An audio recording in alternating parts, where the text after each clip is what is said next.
Pour avoir plus de contenu, Sur les finances et l'éducation patrimoniale, abonnez-vous à la chaîne. plan P. Rebonjour, donc on a fait juste avant une session sur l'allocation d'actifs que je trouvais plutôt intéressant, donc merci Tino. Et pendant cette session, Tino nous a dit voilà, dans l'allocation, il faut mettre un peu de bourse, un peu d'action. D'où le but de Jérémy aujourd'hui, Jérémy Blackwell, qui va se présenter juste en suivant. On va lui laisser la main, on va lui laisser le temps de se présenter. Salut Jérémy.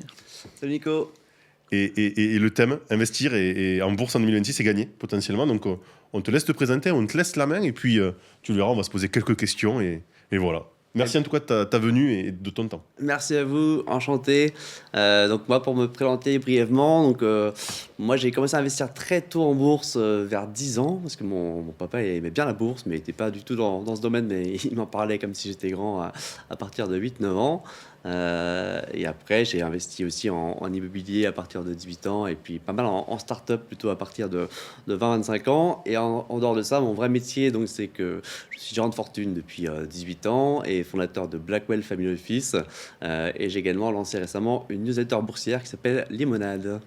Parfait. On suivra, on inclura dans tous les cas ta présentation. Voilà, je l'avais vu, ouais. Comment? Avec Ouais. plaisir. Tu J'aime bien le nom. l'as vu, tu l'as lancé il n'y a pas très longtemps, je crois. Bah, je l'ai lancé lundi là, donc Ouais, c'est ça, j'ai vu le l'actualité, post. Ouais, je l'ai lancé lundi. Abonnez-vous à Limonade. Exactement. Alors, je commence la présentation, effectivement. Le sujet, c'est d'investir et surtout de gagner de l'argent en bourse en 2026. Je retrace mon parcours que je viens de dire, effectivement. Dans les startups, je peux citer quelques noms comme Elia, Najar, Mobitravel, ou Quit pour arrêter de fumer, ou Zelic, que certains utilisent peut-être sur LinkedIn notamment. Mais rentrons directement dans le vif du sujet pour la partie bourse. Alors, avant de voir après quelques conseils très pratiques, je vais faire une présentation très pratique avec des conseils click to action On aime ça. et notamment des actions achetées. Je pense que c'est important de revenir sur, pour moi, qu'est-ce que la bourse et comprendre la bourse, parce que contrairement à ce que on peut penser, pour moi, les fondamentaux, ce n'est pas le plus important en bourse. Alors, c'est un peu provoquant de dire ça, mais en tout cas, sur le court terme, c'est la réalité. À long terme, évidemment, les fondamentaux reprennent le dessus. Mais pour moi, si on distingue deux phases, donc à court terme, le marché va vraiment se comporter de manière toujours très irrationnelle, en tout cas souvent irrationnelle, avec des excès dans les deux sens. Donc, soit des mouvements de panique à la baisse, qui peuvent être assez violents, quand des nouvelles notamment sont mal perçues par le marché, ou soit des mouvements d'excès avec des périodes d'emballement. On peut parler parfois de bulles à ce moment-là. Voilà, est-ce qu'il y a une bulle sur l'IA, est-ce qu'il n'y en a pas? Moi, je ne pense pas qu'il y en ait forcément d'ailleurs, ou alors seulement sur certaines valeurs. Mais voilà, en tout cas, il faut bien distinguer le court terme qui va être très volatile du long terme où, voilà, comme on dit, le marché a toujours raison. Et c'est vrai que le marché va avoir tendance à corriger à long terme les excès, que ce soit baissier ou haussier. Et de se caler davantage sur les fondamentaux d'entreprise, voilà, dans une optique vraiment à long terme. Quand je dis long terme, c'est vraiment sur plusieurs années. Il y a certaines valeurs que je qualifierais de valeurs hype qui peuvent échapper un petit peu aux fondamentaux, avec un effet un petit peu gourou. Je pense à toutes les sociétés liées notamment à Elon Musk, que ce soit Tesla ou SpaceX. SpaceX qui va s'introduire sur une valorisation a priori de 500 fois les bénéfices. Donc c'est complètement décorrélé de tout fondamentaux. Un petit peu comme Palantir, qui vaut plus de 200 fois les bénéfices. C'est un peu un effet gourou. C'est presque des religions, ces titres. C'est plus des actions. Donc là, c'est difficile de commenter leur valorisation. Et donc voilà. Donc parfois, la valorisation n'est pas... En tout cas, les fondamentaux ne sont pas essentiels. Mais voilà, globalement, les fondamentaux, évidemment, sont importants en bourse sur le long terme. Alors, pour gagner en bourse, si je devais donner une méthode qui est la méthode que j'applique, mais j'ai pas réinventé la roue du carrosse, comme on dit, il faut identifier des valeurs de croissance avec de bons fondamentaux et une valorisation raisonnable. Donc ça, c'est déjà ce que disait Benjamin Graham dans son excellent livre « L'investisseur intelligent ». Et à ça, je rajouterais évoluant sur un marché porteur à long terme. Ça peut être par exemple, il y a quelques années, le luxe, ça peut être maintenant l'IA, la santé, voilà, des secteurs dont on sait qu'ils sont sur une bonne trajectoire. Et surtout, le point très, très important pour moi et qui a tendance parfois à être un petit peu oublié par les investisseurs particuliers, qui vont acheter une action juste comme ça parce qu'elle a des bons fondamentaux, il faut trouver un titre qui va bénéficier d'un changement de perception Il y a un catalyseur qui va propulser le titre. Donc voilà, on peut parler aussi de news flow, mais j'aime bien cette mention de catalyseur, donc chercher un petit peu un point de bascule qui va faire bouger un titre dans un sens ou dans l'autre. Donc j'ai donné 2 exemples assez symptomatiques de ce que j'ai fait pour moi et pour mes clients, par exemple en 2025 comme opération. Sur le titre Kering, titre bien connu dans l'univers du luxe, le cours était à peu près à 150 € en avril 2025 contre un pic historique à quasiment 800 €. Donc le titre était vraiment maltraité, détesté un petit peu par tous les analystes parce que pas très bien géré, etc.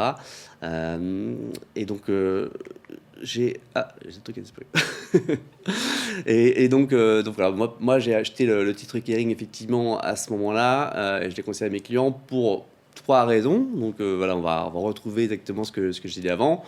La valorisation raisonnable, la case était cochée avec une valorisation historiquement basse. Le marché porteur à long terme, donc le marché du luxe, marché du luxe qui a toujours été porteur et qui restera porteur à long terme.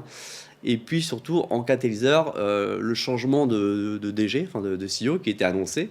Il se trouve qu'en plus le DG qui a été nommé, Luca Di Meo, a vraiment beaucoup emballé le marché. Très bon DG qui venait de Renault. Et le titre a plus que doublé en quelques mois. Alors, moi-même, j'ai vendu même un peu trop tôt. J'étais surpris je pensais que ça allait prendre 50-60%. J'étais surpris que ça monte autant. Je pense qu'il y a eu pour le coup un petit emballement aussi après sur le titre qui était monté jusqu'à 350 et qui est un petit peu redescendu. Mais en tout cas, c'est un bon exemple d'un titre dont la perception a complètement changé. Tous les analystes disaient en gros, Kering c'est tout pourri. Un nouveau DG est arrivé et tout d'un coup tout le monde a dit oui, Kering c'est formidable, ils ont des belles marques, belles endormies. Donc voilà, c'est le côté un petit peu girouette des analystes qui va être encore plus parlant dans un autre exemple dont je vais parler. C'est une action dont on parle pas mal maintenant mais dont on parlait quasiment pas il y a un an, c'est l'action Micron. Au début 2025, vers le mois d'avril, le titre cotait entre 60 et 70 $. Donc moi j'en avais acheté dans cela pour moi et pour mes clients. Donc pareil, toutes les cases étaient cochées. En fait, l'IA avait déjà commencé à exploser avec des valeurs comme Nvidia qui avaient déjà énormément progressé. Mais tout ce qui était à côté des grands acteurs n'avait peu progressé. Et Micron restait ainsi faiblement valorisé, à peine à peu près 10 fois les bénéfices. C'est une société bien gérée sur un secteur porteur, donc les semi-conducteurs. Et voilà, le pari, c'était que les investisseurs allaient regarder un petit peu au-delà des très gros acteurs comme Nvidia pour aller chercher d'autres acteurs qui bénéficieraient de l'IA, et notamment tout ce qui était acteur des mémoires flash, qui est un segment important de l'IA, qui avait été un petit peu délaissé par le marché. Et puis tout d'un coup, tout le monde s'est mis à acheter un petit peu en même temps les titres des mémoires flash. Donc voilà, je prends l'exemple de Micron, dont la valeur a été multipliée même par 6 depuis un an. Mais d'autres acteurs comme SanDisk, Samsung Electronics, etc., ont connu les mêmes parcours en fait. Donc c'est un segment de marché qui avait été complètement zappé. C'était que pour faire marcher l'IA, on avait besoin de beaucoup de mémoire et de mémoire flash. Et voilà, les analystes qui étaient assez critiques avec Micron il y a un an, alors que fondamentalement rien n'a changé, maintenant on dit tous que c'est un peu le Nvidia de l'année, quoi. Et d'ailleurs sur Micron, même si le titre a énormément monté, comme les bénéfices ont suivi, ils ont également énormément monté, même encore plus vite que la hausse. Je pense qu'il peut y avoir encore un petit peu de potentiel dessus, puisqu'on est sur des... En fait, on est même sur des niveaux de PR encore plus bas actuellement, tellement ils ont augmenté leur prix. Et donc tellement ils ont augmenté leurs bénéfices. Après, attention cependant, warning, si jamais à un moment il y a un emballement avec une crise, par exemple sur certaines valeurs IA, Micron est quand même hyper volatile, donc pourrait aussi très bien rebaisser fortement. Donc ça, c'était un peu pour donner 2 exemples de changements de perception que je trouve intéressants. Sinon, par rapport à ça, je peux donner mon scénario de 2026 que j'avais écrit en début d'année, donc à remanier peut-être légèrement, mais je pense qu'on est toujours un petit peu là-dedans. Entre janvier et septembre, je mettais plutôt prudence et optimisme plutôt à partir de septembre 2026. Alors pourquoi prudence ? Moi je pensais notamment à tous les risques liés au secteur disrupté par l'IA. On en parlera plus tard, parce qu'il y a beaucoup de titres qui ont profité de la hausse de l'IA. Maintenant, il y a aussi beaucoup de titres qui maintenant subissent un petit peu les conséquences de ce que l'IA peut apporter et disrupter. Donc voilà, plutôt prudence dans un premier temps, et puis aussi évidemment par rapport à Trump. Alors j'avais pas prévu la guerre en Iran, ça c'était Personne. une petite surprise, mais évidemment ça joue également. Bon, c'est toujours hyper compliqué de faire des prévisions boursières quand tout dépend en ce moment quasiment des tweets de Donald Trump. C'est clair. Mais en Mais tout c'est cas, dingue, hein, parce que les marchés réagissent vraiment avec ça, quoi. ouais, bah, Il y a même un peu de délit d'initié. Enfin, il y a aussi, effectivement des des mouvements un peu Il y a eu des sujets suspects. avec son fils où Ouais. il a vendu Ouais, il a acheté du la veille pétrole, ou 2 jours avant que son père y prenne la parole, voilà, sur un truc qui fait que du coup ça va baisser. clairement. Mais c'est pas hyper clair. C'est pas très clair, il y en a qui grise, on va s'enrichissent. dire. Et là, il y a une petite infographique, je trouvais marrante, qui a circulé sur les réseaux, où on voyait les traders avant qui étaient sur plein de graphiques, et maintenant ils regardaient juste Donald Trump. Ouais, c'est ça. 24 heures sur Ils, 24. ils ont même créé un site où tu peux parier sur les mots que Donald Trump va dire sur les semaines. Ça, c'est mon associé Simon qui me l'a Ouais. dit. Et en fait, tu paries sur des mots et en fait, tu as des paris, mais genre lunaires. Hein. Tu mets, je sais pas moi, 100 balles, tu gagnes 400 000 balles s'il dit un mot qui est, je sais pas, complètement. Qui est pas dans un vocabulaire de président, tu vois. Ça sera intéressant de voir si sa famille joue à ce propre jeu. Ouais, Ouais, c'est exactement, tu vois. Mais Et si tu dis banane, on gagne 1 million. Camoulox. Allez, 1 million. Banane. Oh, c'est énorme. mais c'est dingue, le truc va loin quand même. Ouais. Non, bah, c'est vrai que du coup, c'est vraiment assez particulier. Tout est vraiment, la bourse est vraiment très très drivée par les décisions et les études de Donald Trump. Et effectivement, on peut se poser des questions parfois s'il n'y a pas des initiés. Mais après, parfois, à suivre Donald Trump, parfois il dit carrément quand il dit qu'il faut acheter ou vendre. Et, Il le dit, hein, c'est ça. et en général, il faut mieux l'écouter. Hein. Ouais, non, c'est sûr. Bah, par exemple, l'an dernier, avec la Liberation Day, moi, le jour où il avait dit qu'il fallait acheter, j'avais beaucoup acheté. Et effectivement, ça avait explosé. Mais ça, c'est un truc de fou. Ouais. Et donc voilà, plutôt prudence pendant la première partie de l'année. Et alors pourquoi je suis plus optimiste sur la bourse à partir de septembre? Alors déjà parce que bon, j'anticipais et j'anticipe toujours un petit peu que la bourse aura baissé d'ici là. Donc bon, elle a déjà commencé à quand même pas mal baissé, en tout cas sur certains secteurs depuis le début de l'année. Et puis surtout, voilà, faut bien garder en tête toujours Donald Trump et qu'est-ce qui se passe à la rentrée. En novembre, début novembre, je crois que c'est le 3 novembre, il y a les élections de mi-mandat aux US. Donc Trump va faire attention à ce que ses électeurs, que les Américains soient contents à ce moment-là. Donc voilà, moi je pense qu'il va préparer un peu le terrain, éventuellement finir une guerre ou, ou diminuer les impôts, voilà un petit peu avant. Et donc ça pourrait bénéficier au marché qui voilà sont maintenant valorisés encore un tout petit peu cher, mais voilà si ça baisse encore un peu, ça pourrait redevenir intéressant. Donc voilà, ça c'est les deux grandes phases que j'ai imaginées en tout cas pour l'année. Ensuite, si on voit les différentes forces effectivement pour début 2026 et même pour l'année globale, l'année entière, il y a des taux qui sont encore assez élevés, même s'ils ont commencé à baisser. Et maintenant, avec la guerre en Iran et l'inflation, c'est compliqué de les baisser. Donc, ça, c'est un point à surveiller. Il y a évidemment la situation géopolitique et du coup l'énergie avec une inflation notamment du pétrole et des matières premières. Ça, je pense que ça va perdurer. Et même si la guerre se terminait, et encore se terminer, c'est un bien grand mot, mais même si Donald Trump disait que la guerre était terminée en Iran, je pense que les prix d'énergie vont continuer à rester quand même assez élevés. Et ce qui a encore plus monté que le pétrole, on l'oublie souvent, mais c'est beaucoup de matières premières, type engrais par exemple, ce qui peut pénaliser aussi pas mal d'acteurs et jouer sur le consommateur final. On voit aujourd'hui les résultats de la VMH qui sont assez moyens. Et voilà, donc ça peut jouer aussi même sur le secteur du luxe par exemple, qui est un secteur sur lequel je ne vais pas pour l'instant. Et puis la grande question pour moi de 2026, c'est alors plus que IA, hype ou déception, parce que j'ai l'impression que maintenant on a presque assimilé que l'IA c'était ni hype ni déception, mais plutôt vraiment une révolution, un gros bouleversement. Alors il y a toujours la question un peu sous-jacente de bulle ou pas sur l'IA, mais la vraie question pour moi c'est plutôt quel secteur va être disrupté ou non par l'IA. Et voilà, on voit des secteurs entiers qui ont perdu 30-40%. Je pense au secteur des ESN avec des titres qui ont énormément baissé. On se dit, est-ce que l'IA va pas remplacer les consultants? Est-ce que l'IA va pas remplacer les publicitaires? Donc c'est ça la grosse question. C'est un peu quel secteur va être ou non explosé par l'IA et perdra 10% ou 20% quand Claude fera sa nouvelle version.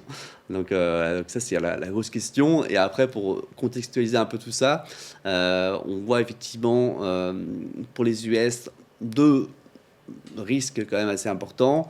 En matière de diversification, déjà, moi je conseille ça fait longtemps que je conseille de ne pas mettre tout sur des indices, sur des ETF S&P par exemple 500, parce que dans le S&P 500, il y a quasiment 10 valeurs qui représentent 40% de l'indice, et c'est quasiment que des valeurs tech et en bonne partie des valeurs liées à l'IA. Et à peu près 60%, donc c'est les 490 valeurs restantes. Donc voilà, il y a une très forte concentration des marchés. Et si vous achetez un ETF S&P 500, donc du coup, en pensant diversifier, bah, c'est pas le cas du tout, puisque vous êtes investi quasiment que sur la tech US. Et enfin, j'exagère un peu, mais en tout cas 40% sur la tech. Et même si vous achetez un indice MSCI World, un ETF comme ça, et ben vous êtes à 80% sur le S&P 500. Donc rebelote, même problème, il n'y a pas vraiment de diversification. Si vous voulez investir dans des ETF, moi je préconise plutôt à ce moment-là de prendre aussi des ETF européens, japonais, émergents, Chine, Brésil, etc. Donc, Ça voilà. rejoint ce qu'on disait un peu avant d'ailleurs. Avec Alexandre Bardet. Oui, ouais, de toute façon, voilà, c'est du bon sens que de diversifier sur les ETF Oui. aussi. Et c'est vrai que j'ai Et ça l'est l'impression pour que- nous, mais ça l'est pas forcément pour Bah, tout le oui. monde. Bah, j'ai l'impression qu'il y a Parce que beaucoup ce de que tu disais, monde. Ils avaient besoin que je prends un monde Ouais. plus diversifié. Toi qui Oui, publies c'est ça. beaucoup, Ouais. pareil sur LinkedIn, tu les vois passer les posts. Je pense que pareil, tu as des clients, des prospectats et Ouais, bien des sûr. gens qui ont des convictions là-dessus. Mhm. Et moi, j'ai des clients qui me disent ouais, mais je suis sur du Ward, je suis sur du S&P, je suis sur du Nasdaq, je suis Et- diversifié. Bah pas du tout en fait. Bah, c'est ça. Et ça, je pense que c'est aussi lié au fait il y a quand même quelques influenceurs un peu Ouais. sur Instagram, etc., qui ont C'est vrai. fait un peu Ouais. la promo des ETF S&P 500 et MSCI World. Et donc, voilà, du coup, tout le monde s'est dit ah bah voilà, j'achète ça Génial, et je suis tranquille. Mais Mais c'est pas une réalité. exactement. Et d'ailleurs, je pense qu'il y en a qui ont dû prendre quelques claques avec la baisse de la tech déjà Oui. cette année, depuis le début de l'année. Ah, c'est sûr. Donc voilà, donc warning effectivement sur la diversification, et puis un petit warning aussi quand même sur les valorisations, puisque voilà, notamment au niveau US, il y a quand même beaucoup de valeurs qui se traitent, notamment dans les géants et encore plus dans la tech, à plus de 30 fois les bénéfices, ce qui est énorme. des ratios effectivement plutôt anormalement élevés. Alors à pondérer par le fait que la croissance des entreprises est quand même assez importante, mais quand même c'est des ratios en tout cas il faut être vigilant. Et puis également voilà, tous ces sujets liés à la narrative IA qu'il faut surveiller, puisque ça peut vraiment faire basculer un titre dans un sens ou dans l'autre. Et voilà, on a vraiment des titres qui ont beaucoup baissé à cause de craintes sur l'IA. Donc voilà, moi je propose un petit filtre anti-disruption IA pour certains secteurs ou certaines valeurs qui ne vont pas se faire disrupter, en tout cas qui ne vont pas baisser en bourse par crainte de disruption de l'IA.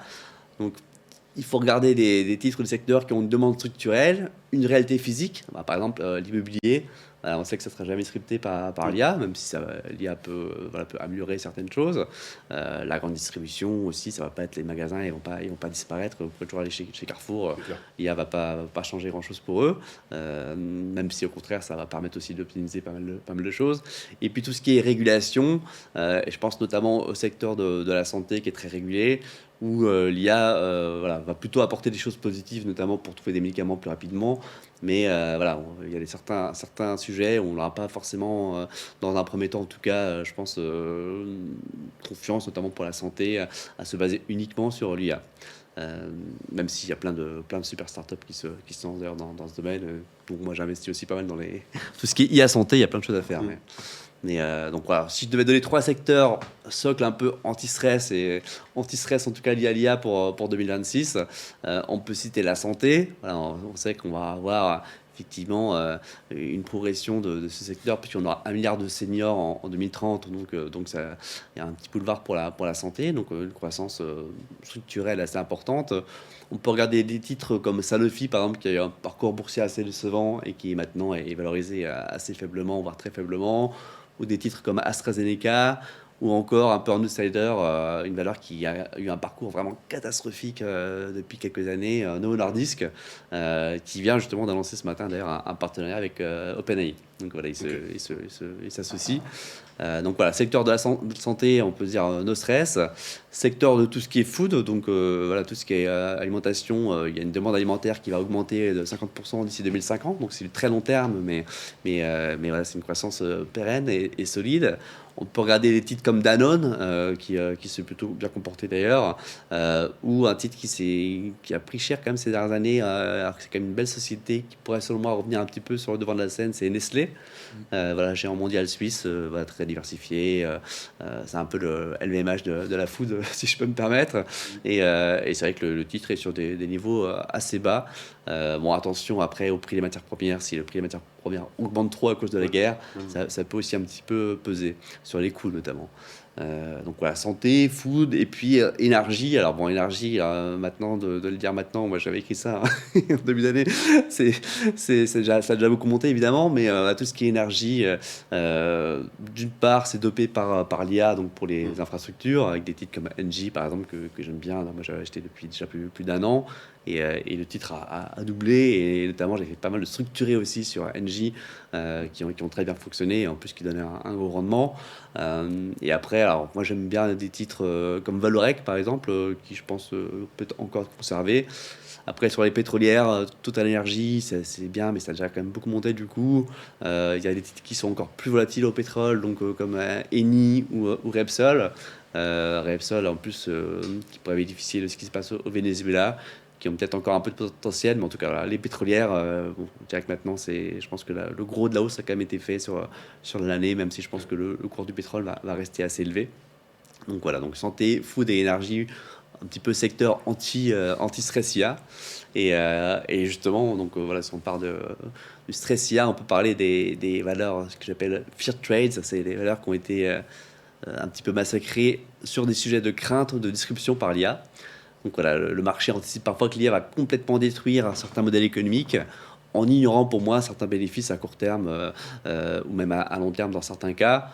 Par exemple, voilà, on peut penser que l'IA va remplacer certains acteurs alors que l'IA va plutôt les augmenter, ou que les marges vont diminuer alors qu'au contraire la productivité va augmenter.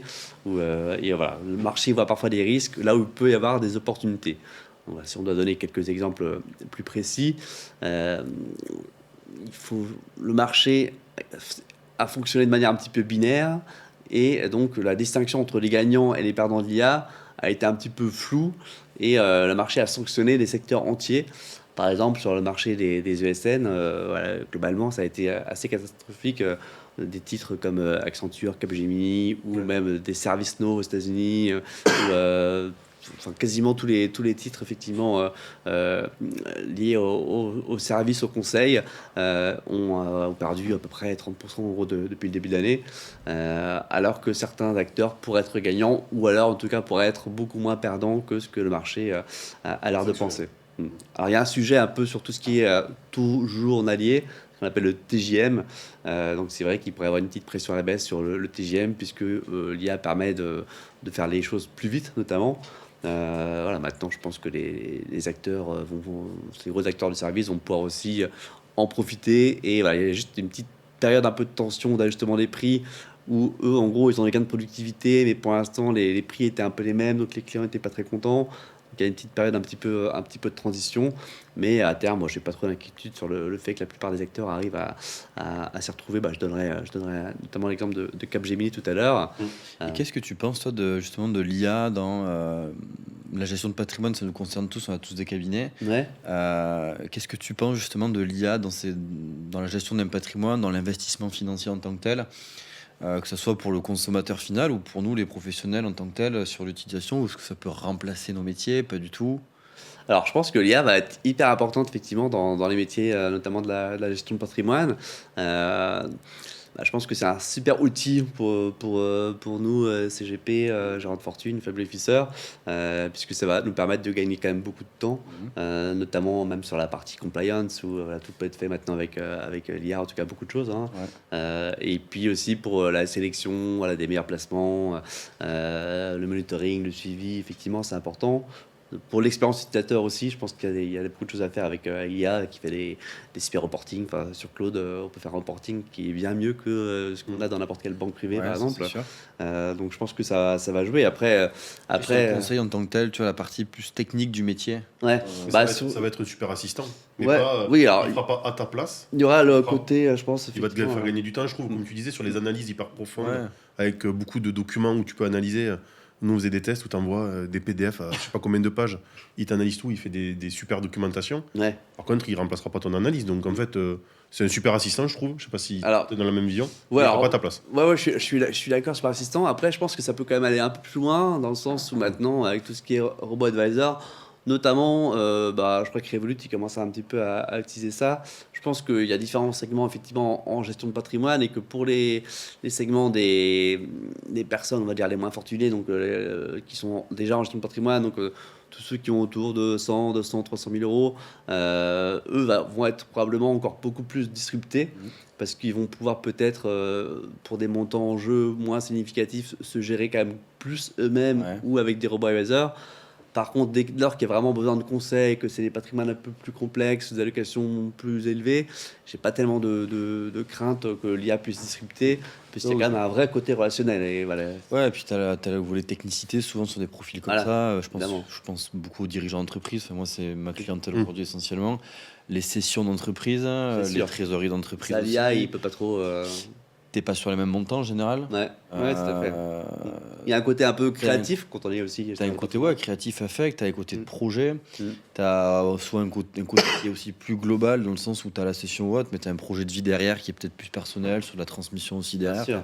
sûr. T'as tout un tas de Tout choses. un côté qui- humain en fait que Ouais, qui l'IA a est du mal à important. appréhender. Les rendez-vous, tout ce que la personne te dit, ce que tu vois, ce que. Ouais, exactement. Et puis il y a un côté confiance aussi, évidemment. Ouais. Le client, il n'aura Ah pas oui. forcément. Enfin, je vois mal quelqu'un donner des millions d'euros à gérer à une IA.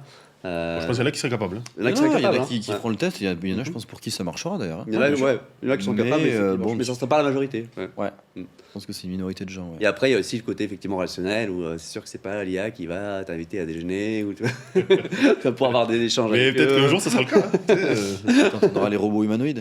Voilà. Non, mais elle prendra le rendez-vous pour toi. tu On, iras à enverra, ton on, resto enverra avec des, ta famille. on enverra des robots et on sera tous sur ça. batterie là. Mais oui, en tout cas, c'est sûr que l'IA va apporter beaucoup de choses et voilà, je pense que tous les CGP et Fab Officers ont intérêt à investir quand même pas mal de temps et d'argent dans l'IA. Ouais, pour au moins avoir la connaissance, maîtriser l'outil. C'est sûr, Parce que mine de rien, c'est. c'est pas Ça évident. paraît simple, oui, de télécharger ChatGPT ou Claude, mais le maîtriser, faire du vrai Oui, ça prompt. n'a rien à voir, oui. Moi-même, je suis en train de me lancer bien sur Claude depuis quelques temps et c'est Ah, c'est hyper pas profond. évident. Hein. C'est très hyper- profond, hein. Ah, c'est hyper profond. Nous, on le fait beaucoup au cabinet, c'est hyper profond. Ouais, c'est bien, mais effectivement, il faut passer du temps dessus. Ouais. Et voilà, donc en tout cas, voilà, certains secteurs qui vont être disruptés ou d'autres non. Là, je propose une petite stat qui avait été faite par Amundi en 2024, qui est une infographie voilà, qui montre un petit peu l'impact que pourrait avoir l'IA sur différents secteurs. Alors, c'est assez intéressant, même si je ne suis pas toujours 100% d'accord avec ce qu'ils mettaient en 2024. Par exemple, pour la partie énergie, voilà, il le classait en médium. Moi, je dirais que plutôt que l'énergie va clairement profiter de l'IA. Donc, plutôt très positif, puisque effectivement, on a un peu comme avec les puces mémoire pour micro, on a besoin de plus en plus d'énergie. Et voilà, donc il y a déjà de plus en plus de fonds d'ailleurs d'investissement qui investissent maintenant dans les data centers ou qui investissent dans l'énergie. Et quand on voit le parcours boursier depuis 2024 justement de titres comme Engie ou voilà, ces équivalents européens ou américains, ils ont tous explosé. Donc pour moi, l'énergie profite clairement de l'IA. Un secteur au contraire voilà, qui n'est pas du tout affecté, c'est l'immobilier. Et puis entre deux, voilà, dans les secteurs gagnants, je dirais plutôt à la santé, puisque on va pouvoir découvrir de plus en plus rapidement des médicaments, donc ils vont pouvoir lancer les médicaments plus vite et à moindre coût. Et puis on peut parler du secteur financier, effectivement, qui va être clairement beaucoup impacté par l'IA, avec beaucoup de bénéfices en productivité. Clairement, les banques n'ont pas fini de licencier des gens, malheureusement, je pense. Mais aussi un risque quand même de disruption sur certains segments, notamment tout ce qui est client voilà, mass market, mass affluent, où il y a quand même un risque assez important de disruption. Et puis globalement, on voit bien que tous les secteurs, de toute façon, vont être impactés par l'IA en général de manière positive. Et puis, il peut y avoir certains secteurs qui vont être peut-être beaucoup plus disruptés que les autres. par exemple, on peut parler des centres d'appel, Ouais. où C'est là, déjà le cas, hein. effectivement, Ah oui. c'est déjà le cas. Hein. Il y a- Ouais, On est harcelé de ces appels IA Ouais, là. ouais. Oui, c'est assez pénible d'ailleurs. Ouais. Mais ils deviennent de plus en plus c'est très bons. relou. Ouais, oui, alors, je sais pas si vous avez le. Allô? Allô? Ah, là, là. Ouais, non, mais laisse tomber. Qu'est-ce que me saoule celui-là? Après, quand tu réponds, Je mec, vous entends il- pas. Il écoute pas. Il Ouais, écoute pas. non, non, il t'écoute pas. Il a un truc étouffé. Et Oui, tu- c'est ça. T'as la sensation, tu le vois quand même. Mais, je Mais pense qu'il y a bon, des gens qui c'est sont assez en désagréable caméra. en vrai pour l'instant. Je Je suis suis Bah d'accord. oui, c'est D'accord. désagréable. Mais ça va devenir de plus en plus performant. Ouais, ils vont se remettre de plus en plus empathiques et effectivement. Après, bon, est-ce que les centres d'appel vont. Enfin, les sociétés qui gèrent les centres d'appel vont vraiment disparaître? Je suis pas certain non plus. Je pense qu'il va y avoir un peu un hybride entre les deux, mais c'est sûr Ah, que hybride, ouais, peut-être du niveau 1, niveau 2, tu vois. Ouais, voilà, mais c'est sûr que c'est. Bah, tu sais, je pense qu'on peut faire le parallèle même sur, on peut le regarder sur des usines automatisées où finalement on a tout automatisé dans une usine, mais tu vas avoir quand même Oui, il y a toujours peut-être quelqu'un qui check, quoi. une poignée de personnes qui vont checker que tout fonctionne bien, qu'il n'y ait pas un truc qui se casse ou qui se crispe. Et je pense que dans les centres d'appel, ça serait un peu la même chose. Tu vas avoir une armée d'IA qui vont faire ça et tu vas avoir une poignée de gens qui vont regarder un peu ce qui se dit, quoi. Ouais, non, bah c'est sûr, bah, comme dans les usines en Chine où maintenant, il y a quand même pas mal d'usines où il n'y a plus personne quasiment. Bah ouais. Ouais, juste deux, trois mecs qui checkent, quoi. Donc voilà, donc effectivement, il y a quand même des secteurs qui vont devoir complètement se réinventer s'ils ne veulent pas disparaître, c'est sûr. Mais ça Et à sera pas non contrario, plus je pense que pour tu auras peut-être plus d'artisans.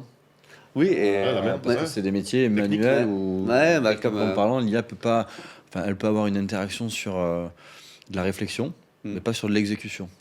bah, Ouais. moi, je vois de plus en plus de personnes qui se lancent à créer des entreprises, même dans le BTP, dans la serrurerie, etc. Et, Ah oui. et un peu bah, comme a dit Jensen Huang, hein, le patron d'NVIDIA, les nouveaux millionnaires seront sûrement plombiers, électriciens. Évidemment.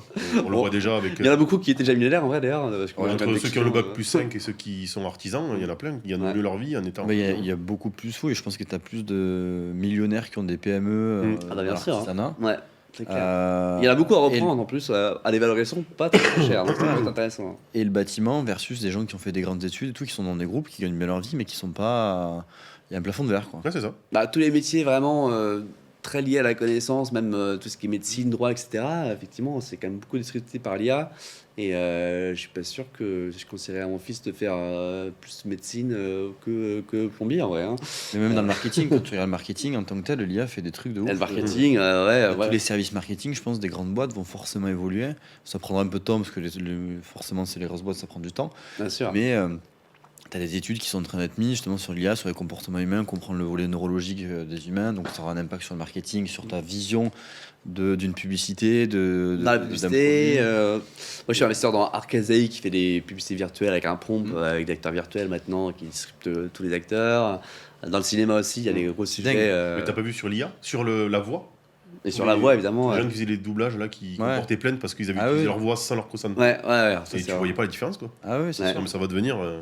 Je pense qu'en matière de droit et de RGPD, ça va être compliqué en France. Mais, En France, oui. Aux USA, je sais pas comment. Non, je sais bon, mais RGPD en droit, ouais, il y a, En Europe, un ouais. vrai sujet, ouais.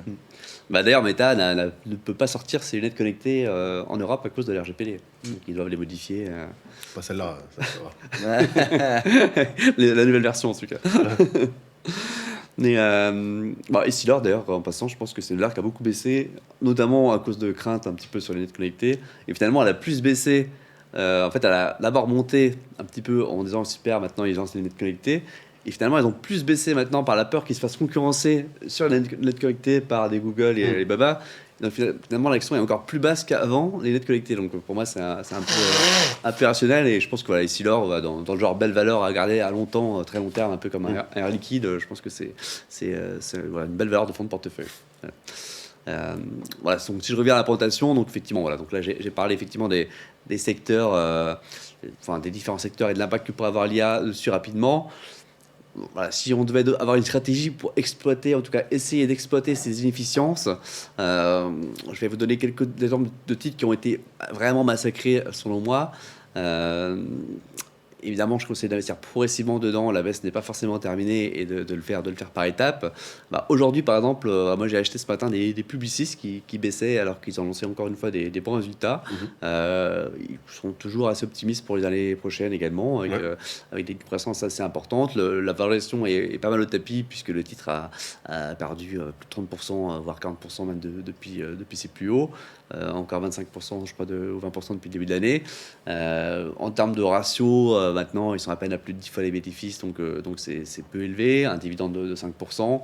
Et voilà, c'est justement une valeur qui, selon moi, profite plutôt bien de l'IA, en tout cas dans le secteur de la publicité, pour dépasser tous ses concurrents qui sont tous un petit peu largués, alors que Publicis a pris le virage très tôt dans la tech et l'IA, grâce sûrement à Maurice Sévy qui était assez en avance, hein, c'est pas pour rien qu'il a créé Vivatech. Et selon moi, Publicis a tellement de data qu'il pourrait un jour intéresser d'ailleurs un GAFA type un Google ou un Meta, hein, qui pourrait être intéressé par les racheter. Donc voilà, je pense que c'est un bon play à long terme. Voilà, si on doit zoomer sur d'autres valeurs qui ont beaucoup baissé, SAP, qui est le leader mondial des logiciels intégrés, donc tout ce qui est ERP, a connu un parcours boursier catastrophique avec plus de 30% de baisse depuis le début d'année. Le marché anticipe, on va dire, une disruption quasiment totale de son métier. Alors que pour moi, le secteur des ERP, comme celui sur lequel SAP, ça va être plutôt un des secteurs les plus compliqués à disrupter par l'IA parce qu'il y a vraiment beaucoup de données, c'est assez technique. Ils ont des gros clients historiques, c'est très difficile de sortir de SAP une fois qu'on a implémenté ça, qu'on a dépensé beaucoup d'argent dessus. Donc il risque quand même d'y avoir pas mal de lenteur pour que même si les clients veulent sortir, ça va prendre du temps. Et puis aussi, voilà, ça commence à bien intégrer aussi l'IA dans ses outils, à les améliorer. Donc pour moi, c'est une valeur de qualité qui se traite à des ratios anormalement bas, à peu près 17 fois les bénéfices pour SAP, qui normalement coûte plutôt 30 fois les bénéfices. Donc je pense qu'il y a un play à jouer. Et puis en France, alors un petit peu plus risqué pour moi par rapport à l'IA, notamment sur le fameux taux journalier dont je parlais. Capgemini, néanmoins, à ce prix-là, il n'y a pas un gros risque de l'acheter, je pense. Capgemini, donc là, a perdu pareil à peu près 30%, je crois, depuis le début de l'année. Après un parcours boursier qui était déjà pas optimal. Donc les ratios de valorisation sont vraiment très très bas. Et voilà, je pense que c'est un des acteurs qui va plutôt mieux s'en sortir. Là où c'est un peu plus compliqué pour moi, c'est les acteurs de taille moyenne qui risquent d'être encore plus disruptés parce que quand on passe par Capgemini, Accenture ou autre, on achète aussi quand même un peu la signature. Et donc voilà, je pense que Capgemini va réussir à surfer un petit peu quand même sur le fait qu'avec l'IA, les entreprises vont devoir de plus en plus investir pour modifier leur système d'information. Et donc, effectivement, l'IA pourrait avoir certains impacts négatifs sur les prix, mais globalement, ça pourrait aussi dynamiser un peu la croissance de Capgemini, qui est plutôt bien placé, selon moi, là-dessus, avec une présence assez mondiale aussi, donc bien diversifiée. Voilà, c'était des exemples de titres un petit peu qui ont été discutés par l'IA, en tout cas qui ont baissé à cause de l'IA. Et voilà, si je devais citer 3 belles tech pour 2026, alors justement, il n'y a aucune boîte américaine, donc c'est un parti pris parce que tout le monde connaît déjà un petit peu les boîtes américaines, et en plus parce qu'elles sont déjà chèrement valorisées. Donc je pense qu'il y a plus de potentiel sur ces titres. Donc c'est drôle parce que je vous ai mis, donc il y a un peu l'Amazon brésilien qui est à Mercado Libre et l'Amazon chinois qui est à Alibaba. Mercado Libre, ça vaut à peu près 100 milliards d'euros. C'est donc l'acteur leader en Amérique latine sur le commerce électronique et aussi pas mal sur le cloud et les fintech maintenant. Ils investissent beaucoup d'argent, notamment en Argentine, puisque rien que sur leur filiale Pago en fintech, ils vont investir 3,5 milliards de dollars en Argentine cette année. Donc voilà, ils attaquent maintenant les pays voisins. Pour moi, c'est une valeur qui pourrait effectivement aussi bien un jour se faire racheter par Amazon, et qui en tout cas est un peu l'Amazon d'il y a 10 ans. Donc pour l'instant, ils font pas des bénéfices énormes parce qu'ils investissent beaucoup dans la logistique, dans plein de choses. Mais voilà, je suis assez convaincu qu'ils vont devenir très rentables comme les Amazon aujourd'hui. Donc Mercado Libre et puis Alibaba Group qui est plus connu donc en Chine. Pour moi, c'est l'acteur qui est le plus intégré en Chine dans tout ce qui est IA. Donc évidemment, c'est aussi le leader du commerce électronique, mais la partie intéressante, c'est plutôt le cloud et toute la partie IA, et notamment Alibaba produit ses propres puces. Donc est pas dépendant du coup de Nvidia par exemple, et aussi a développé Qwen, son propre modèle IA. Donc voilà, ils sont vraiment très intégrés, un peu comme un Google aux US qui est très bien intégré aussi. Donc voilà, un acteur intéressant selon moi à jouer, qui en plus a pas mal baissé aussi. Et puis une valeur que j'ai mis en avant d'ailleurs dans ma première newsletter là, qui est parue lundi, Prosus, qui est un acteur qui est pas très très connu dans la tech, alors que c'est un géant. En fait, Prosus à la base, c'était c'est un spin-off de Naspers, qui est une société d'Afrique du Sud. Ils ont investi en fait 30 millions de dollars il y a très longtemps dans Tencent, et maintenant ils ont un peu plus de 20% de Tencent. la participation de Prosus dans Tencent couvre déjà sa capitalisation boursière. Et en plus, ils sont devenus maintenant un acteur assez majeur, et ça, le marché ne l'a pas trop anticipé pour moi, notamment du commerce électronique et de la tech. Ils sont assez forts dans tout ce qui est food delivery, avec Deliveroo par exemple, et puis dans pas mal de pays émergents. Dans le paiement aussi, ils sont assez forts dans les pays émergents comme l'Inde, le Brésil, etc. Et puis surtout, ils sont aussi dans le voyage, par exemple pour l'Amérique latine avec des Spagar, dans les petites annonces, ils ont racheté la centrale pour un peu plus d'1 milliard d'euros récemment. Enfin, c'est un acteur qui est un peu crusté comme un conglomérat, avec une décote du coup de quasiment 40% sur ses actifs. Et leurs activités principales commencent à être assez rentables, et le titre ne se perd que 10 fois les bénéfices, ce qui est très peu pour une valeur tech, avec une décote de quasiment 40% sur les actifs. Donc pour moi, et en plus, ils ont beaucoup de cash, ils sont quand même bien rentables, donc ils rachètent beaucoup d'actions, donc ils font des gros rachats d'actions. C'est l'écart entre le cours et la valorisation que tu... Voilà, donc effectivement, plus ils rachètent d'actions, plus les actions restantes montent. Et donc voilà, je pense que ça, c'est une bonne valeur aussi à garder à long terme, qui est bien gérée, et qui est décotée. Donc je pense que la décote pourrait se réduire au fur et à mesure que leurs activités se développent, leurs vraies activités, pas leur participation. Donc voilà, une belle valeur, je pense, à jouer, qui a bien baissé aussi depuis le début d'année. Pour moi, alors qu'il n'y avait pas forcément de raison d'ailleurs, si ce n'est toujours la crainte de l'IA, mais c'est plutôt une valeur qui va en profiter, je pense. Ouais. Bon, après là, j'ai cité quelques exemples, voilà, un petit peu fun, un peu originaux dans le cinéma, parce que j'avais fait une émission sur BFM autour du cinéma, donc voilà, j'en fais profiter les auditeurs.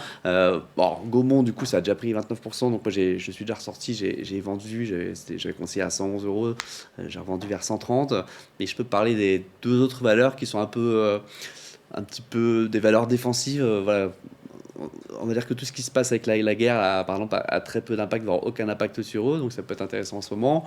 Lionsgate, c'est un studio de cinéma américain, c'est le seul studio indépendant de taille conséquente qui reste après le rachat de Warner par Paramount pour 108 milliards de dollars. Donc voilà, donc rachat de Warner par 108 milliards, alors que Lionsgate vaut à peu près, enfin c'est un petit peu monté depuis que j'ai conseillé, mais c'était à peu près à 2,5 milliards de dollars, là c'est quasiment à 3 milliards de dollars de valo, mais ça reste selon moi très faible par rapport aux franchises milliardaires qu'ils ont. Donc ils ont John Wick, ils ont Twilight, ils ont Hunger Games qui vont en plus relancer cette année. Ils vont avoir en franchise probablement futur milliardaire The Housemaid, puisque le premier a déjà fait 400 millions. Ils vont annoncer la semaine prochaine le lancement la sortie du biopic de Michael Jackson, qui est très attendu et qui devrait aussi rapporter plusieurs centaines de millions de dollars. Donc voilà, c'est une valeur qui a un catalogue qui est peu pricé par le marché, assez unique. Ils font quand même 40% de leur chiffre d'affaires en autre que cinéma, donc pas mal télé. Ils font beaucoup de séries aussi. Et puis ils se font de plus en plus d'argent également dans les produits dérivés. Donc voilà, ça c'est un play, je pense, intéressant à jouer dans une optique d'un rachat futur par un Netflix qui n'a pas pu racheter du coup Warner ou un Apple TV par exemple, voire un Amazon. En fait, Amazon avait racheté quasiment 9 milliards de dollars MGM, qui était quand même beaucoup plus petit que Lionsgate. Mais bon, il dirait quand même James Bond, parce qu'il n'y a pas de prix. et une autre valeur que j'aime bien, alors pareil, elle a déjà pas mal monté depuis que je l'ai conseillé il y a 15 jours, c'est Kinepolis. C'est un exploitant de cinéma, donc pas très sexy sur le papier, sauf qu'ils ont des marges comme un groupe de luxe, ils ont des marges autour de 30%. Donc c'est un exploitant premium, avec pas mal de salles IMAX aussi, et voilà, des sièges chauffants premium, etc., avec services de restauration qui vont autour. Donc c'est une expérience de cinéma, quoi. Voilà, expérience de cinéma. Et voilà, moi je crois beaucoup, comme les gens vont de moins en moins au cinéma maintenant, quand ils y vont, ils aiment bien plutôt aller dans les salles un peu premium. Et en plus, l'année 2026 devrait être plutôt bonne en termes de box-office, après une année assez décevante, puisqu'il y a beaucoup de blockbusters qui sortent cette année. Et forcément, voilà, les résultats historiquement de Kinepolis dépendent fortement des années des films, donc ce qui est normal. Et donc cette année, on part d'une valorisation très basse parce que le titre a beaucoup baissé, et je pense qu'il y a un upside avec effectivement les films qui devraient plutôt faire plus d'entrées en salle que d'habitude. D'accord. Voilà, c'était une petite aparté un petit peu un petit peu cinéma. Et sinon, donc voilà, bon, là je résume un petit peu effectivement parmi les titres que j'ai cités, les performances depuis le début de l'année. Alors au moment où j'ai écrit la présentation, parce que ça bouge tellement vite, mais voilà, Prosus, SAP, Capgemini qui avait beaucoup baissé, voilà, Gaumont que j'avais vendu qui avait beaucoup monté, et Lionsgate et Kinepolis depuis, je pense que même Kinepolis a dû repasser en positif. Mais en tout cas, voilà, on voit il y a des mouvements quand même assez importants globalement sur toutes les valeurs. Et je voulais terminer par une valeur justement plutôt défensive et une valeur plutôt outsider dynamique. Une opportunité un petit peu hors radar, une valeur qui n'est pas très connue. Alors, tout le monde connaît un peu en France, la Française des Jeux. C'est un petit peu l'équivalent italien, c'est l'Automatica. Donc voilà, c'est un peu la Française des Jeux italien, leader des jeux et des paris. Bon, c'est sur un marché régulé avec des revenus récurrents, donc c'est pareil, c'est une bonne valeur défensive. Quoi qu'il se passe, les gens vont continuer à gratter leur ticket de loto. Ils font un EBITDA qui a bien cru l'an dernier, quand même de 21%, qui devrait encore augmenter cette année d'au moins 10%. Un dividende assez important, et ils ont prévu 700 millions d'euros de rachat d'actions. Donc voilà, c'est une action assez défensive. Donc en ces temps assez incertains, je pense que c'est un bon play à jouer. Selon moi, peut-être plutôt mieux géré que la Française des Jeux, D'accord. qui a pas mal baissé en dernier, donc qui peut être aussi une opportunité. Les ratios sont redevenus assez bas. Donc voilà, enfin, globalement, tout ce qui est betting, moi j'aime bien en ce moment.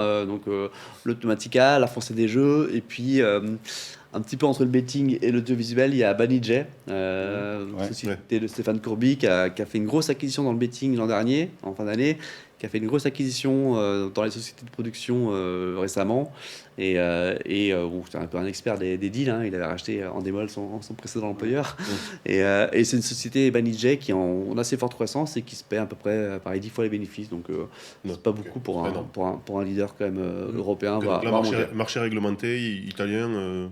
Voilà. Et l'Automatica, marché réglementé italien, voilà, valeur solide, un petit peu anti-crise et anti-Trump, quoi. Il en faut. Et pour finir, une valeur que j'aime beaucoup actuellement, voilà, qui a bien baissé, donc je pense que c'est une bonne opportunité de rentrer maintenant. C'est Vusion Group. Historiquement, c'est le leader mondial des étiquettes électroniques.